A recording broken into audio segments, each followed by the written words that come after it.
வெகு தூரத்தில் இல்லை. ஈரான் நியூக்ளியர் வெப்பன் தயாரிக்கிறது வெகு தூரம். என்ன நார்த் கொரியா வச்சுருக்கு, அமெரிக்கா தடுத்துருச்சா? இந்தியா வச்சுருக்கு, அமெரிக்கா தடுத்துட முடியுமா? இந்தியா நியூக்ளியர் வெப்பன் டெஸ்ட் பண்ண போகும்போதும் கிளின்டன் கூப்பிட்டு நரசிம்மராவை மிரட்டினார்.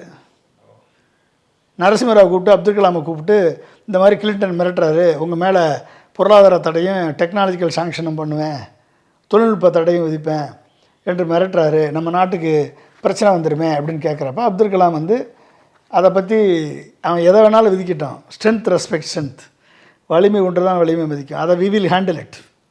எக்கனாமிக் சாங்ஷன் விதித்தாலும் சரி, தொழில்நுட்ப சாங்ஷன் விதித்தாலும் சரி, நாங்கள் அதை ஹேண்டில் பண்ணுறோம், நீங்கள் எங்களுக்கு அனுமதி கொடுங்கன்னு சொல்லி அப்துல் கலாம் அனுமதி வாங்கி அது அந்த எலெக்ஷனில் நரசிம்மராவ் தோற்ற உடனே அதை அப்படியே pass and Vajpayee took major decision and இந்திய அணுசக்தி சோதனை நடந்துச்சு. 3 குண்டுகளை வெடித்து உலகம் பார்த்து அதுக்கப்புறம் தானே விழித்தது. என்ன பண்ணீங்க? பாகிஸ்தான்கிட்ட அணுகுண்டு இருக்குது, என்ன பண்ணி இந்த நாடு கழிச்சிருச்சு, என்ன பண்ணிச்சு? சார் அதுவும் கேட்கணும்னு சார். இப்போ இந்தியா வந்து அந்த டைமில் இந்த சோதனைகள் இந்த மாதிரிலாம் ரிசர்ச் பண்ணும்பொழுது வெளியில் வேறு எந்த மாதிரியான ப்ரெஷர் இந்தியாவுக்கு வந்தது அந்த நேரத்தில்? இந்தியா அதை பண்ணக்கூடாதுன்ற ப்ரெஷர் தான். என்பிடியில் சைன் பண்ணுங்கள். இப்போ இந்த ஈரானுக்கு நடந்த மாதிரியான ஒரு ப்ரெஷர், அதே பிரச்சனை இந்தியாவுக்கும் ஏற்பட்டது.